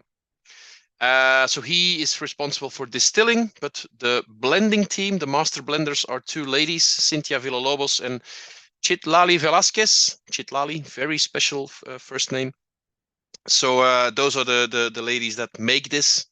And also in the range of Ojo de Dios, you will find this quite classic traditional mezcal, but also the Odd Cafe, which is a blend with Mexican coffee, really nice coffee liqueur, brilliant stuff to work with. And you also have the Odd Hibiscus, which is blended with Mexican hibiscus flowers, which is more sunny and a bit more sweet. Also a really nice product to work with. So yeah, that's Ojo de Dios for you in a nutshell. I saw Matthias giving the thumbs up for the Odd Cafe. Also, great product, right? Yeah, I think we did a coffee cocktail masterclass, which was a special one, but very, very cool thing to do. Yeah, that was close to an overkill on coffee ingredients, but we didn't sleep for 4 days. Yeah, we had a caffeine rush that kept going. No, but it was really cool. I think it was one of the few products that really stood out on itself. So definitely look into it. You know, like we talked about it back then as well. Like what grows together goes together is like this mindset, and it works perfectly in that sense. Ojo de Dios is, in terms of like flavor, just tasted it all. It's a classic espadin style mezcal, not aggressively smoked, not too harsh on the palate, so it is crushed and cooked in a gentle way, as to say. By Chicharito the donkey. Yeah, by Chicharito. Very gentle donkey. But yeah, I think it's difficult to find your way in the how do you say it, consumer friendly mezcals. When it comes to mezcals, you do find yourself some bottom tier products where there's a gusano, a worm. If there's a worm or a scorpion in it, don't touch it. Yeah, if it's con gusano, no. Sin gusano is the way to go. And then you can go up to like 250 euros per bottle for like super artisanal, using super scarce agave varieties that have to age up to 24 or even 28 years.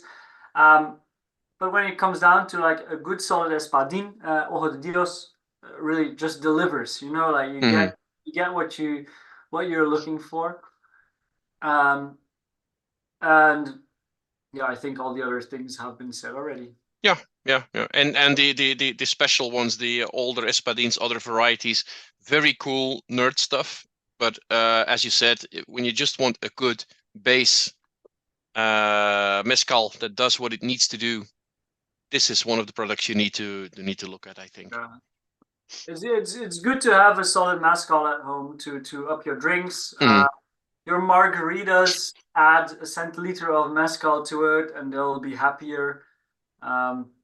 Your palomas, add 1 centiliter of mezcal to it, they'll be happier. And your negronis from now on are all made with mezcal as well. Well, the thing is, you have Angostura bitters, and there's a saying that says Angostura bitters make everything better. Maybe mezcal has the same thing, the same vibe going on. Yeah, I think we're getting there. Like people like Yannick, who couldn't be here, they've been into mezcal for years now, for probably like a decade or maybe even longer already. But in the American market, for example, things have been going crazy. I think Belgium and Western Europe still has room for growth when it comes to knowledge about mezcals. Look into it. Yeah. But I love me some mezcal. I do in the chat. It is a wonderful product.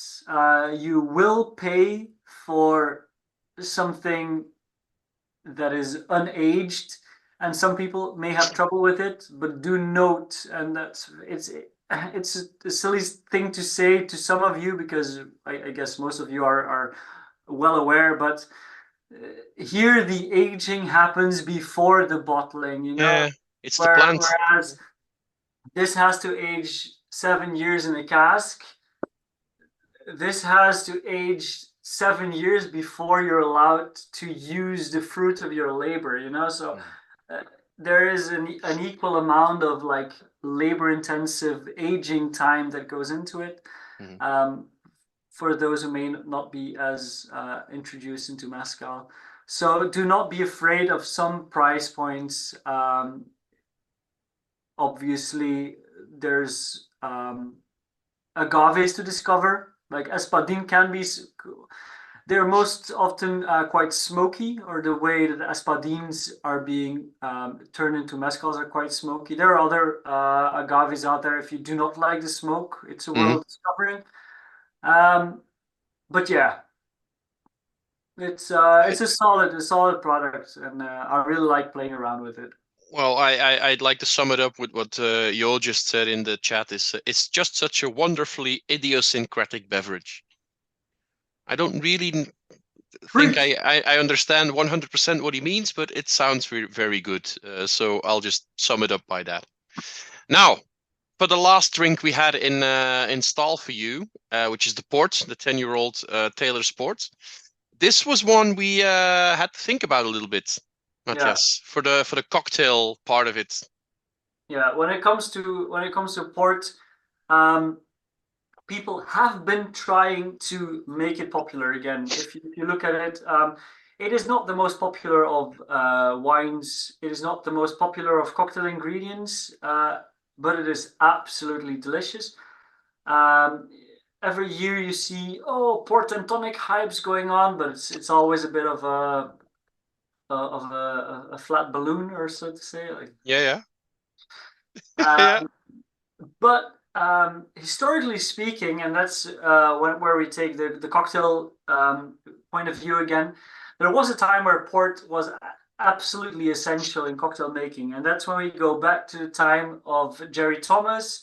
We're talking about the godfather of mixology, who wrote the bartending guide, one of the forefathers of everything that has to do with mixology. And he lived in a time where port was actually drank super, super often, and they would be making drinks with it as well. Port flips, port sangarees, port cocktails, etc., etc. And I did prepare a little drink, which Jonan is going to show right now. It's called the coffee cocktail, which contains zero amount of coffee. It is a fabulous drink, but you do need to understand it contains a whole egg. So for those who are scared of drinking egg yolks, get over it. Like, Also, the good thing is it's only half the price of an apple and an egg. there you go. Sorry Oh, about that. This is what we call, like, it's a flip style cocktail. So it's really an after dinner. It's a dessert type of drink. If you're shaking up a whole egg, it gets a little bit of an advocaat or eggnog kind of feeling, obviously, but not with the thick texture of advocaat. In this case, we're splitting either a tawny or a ruby port. In this case, we have a tawny in front of us with an equal amount of cognac or brandy. You can use a Portuguese brandy or a Spanish brandy or whatever. It doesn't have to be cognac. I use cognac, but some simple syrup and a whole egg. And what you get is something that looks like a coffee, or like at least a coffee that has some milk in it. Like a latte. Yeah, a latte. Do you know where the name cappuccino comes from, by the way? I know, but tell us, please. There was a point in Vienna where a lot of the coffee orders were actually named after the color of the pay, you say, the robes that the monks were wearing, because they had different types of brown, and the cappuccino was as closest as the brown of the Capuchin and the Capuchin monks, who are also the Trappist monks, basically. So yeah. If I'm correct, Jo will probably correct me, but Capuchin monks are the Trappist monks, if I'm correct. I'll allow it. Yeah, that's good. This feels like blocken. Yeah, it does. So yeah, the coffee cocktail is a drink from like 150 years ago or something. There are not, well, apart from like this really, really recent era, the past 20 years, you will see some port and cocktails again, but it has been like 100 years of close to zero port and cocktails. It is a fabulous drink. It tastes delicious as an after dinner drink. I love myself some dessert cocktails instead of real dessert when I'm out for dinner. The Dead Rabbit in New York is a really well-known bar who has like an Irish heritage combined with the American vibe. They have a coffee cocktail on the menu. They do add a part of Irish cream liqueur, like Bailey's or alternatives to it as well. So you would get like 25 of cognac, port, and Irish cream, but really cool. Very wholesome, very thick, very, very Moorish in terms of flavor. Yeah, very desserty. Yeah, but I think that's where port shines really well.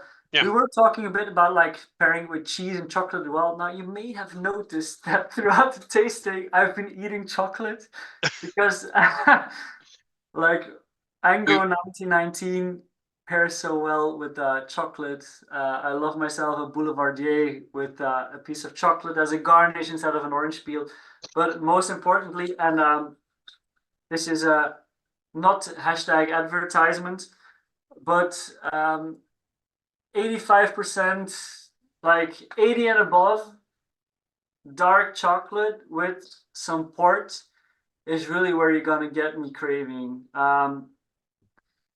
I think, well, obviously, dark chocolate, once you're like into the whole world of chocolate things, can be paired with so many things. Recently, just this week, I had a dinner at Carcass, where one of the dishes came with a mole made with dark chocolate as well. Nice. And I'm even a vegetarian, you know, like I threw out my principles out of the window.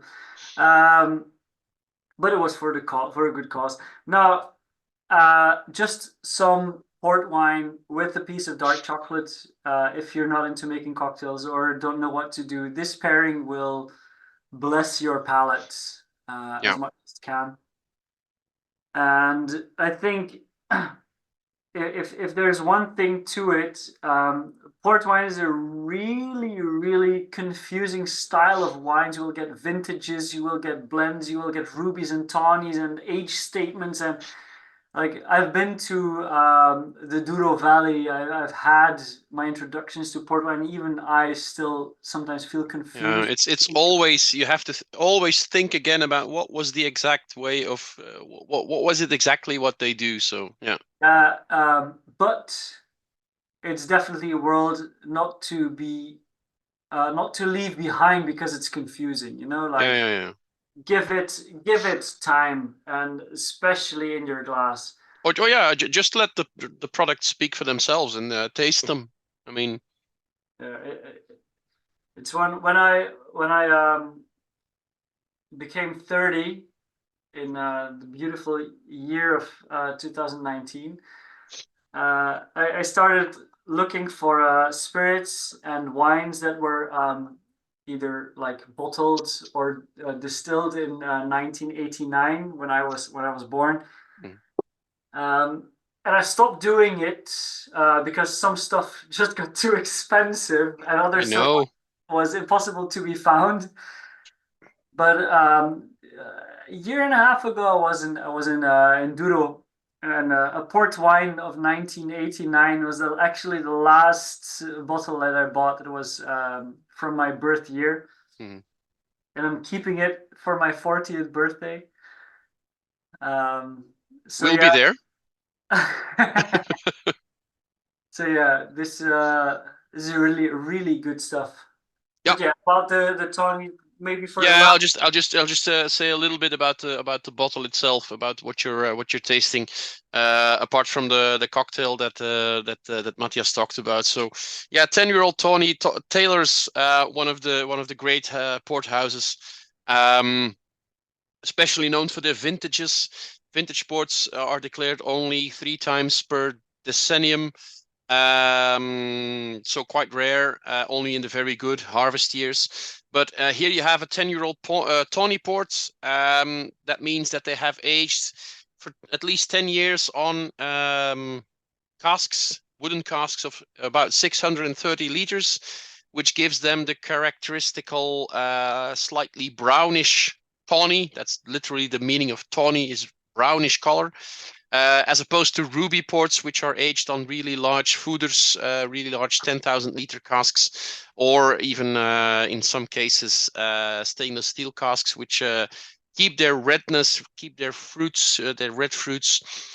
The tawny ones, because of the aging, will add some nuttiness, some chocolatey flavors, stuff like that, some caramel, some woodiness.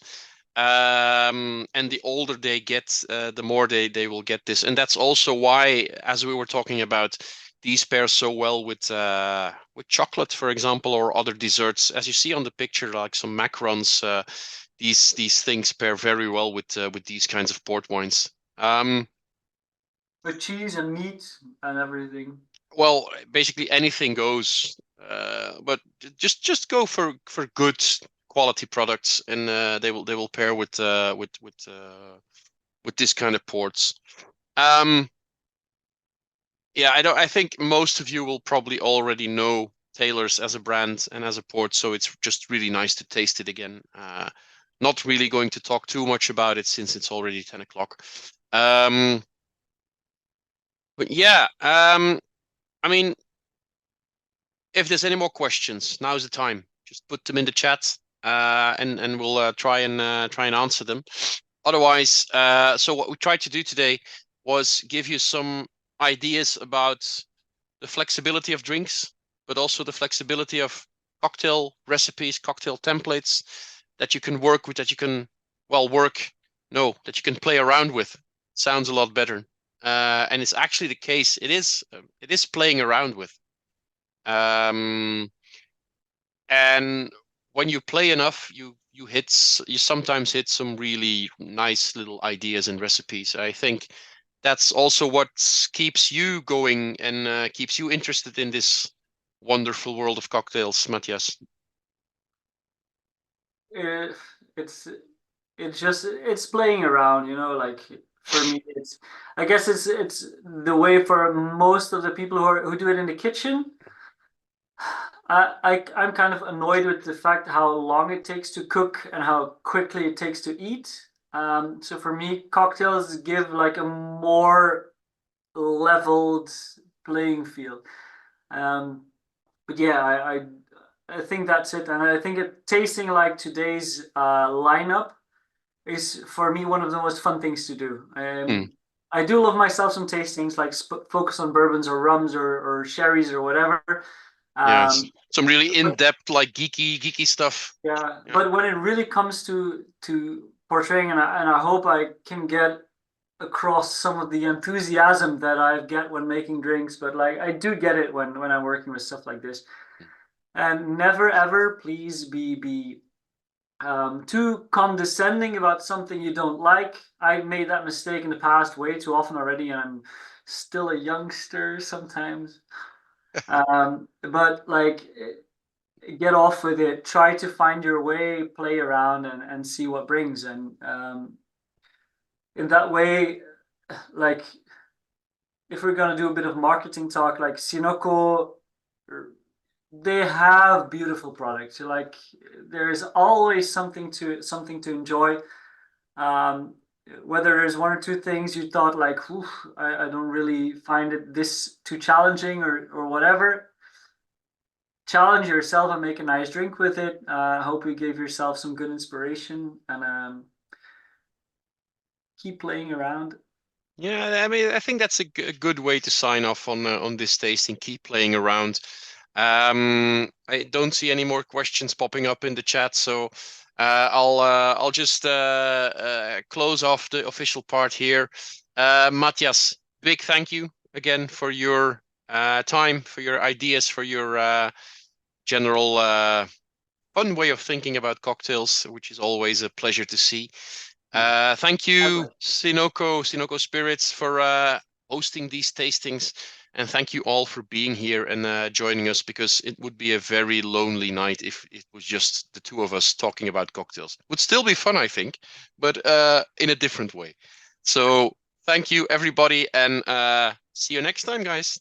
All right. Bye-bye. Bye-bye.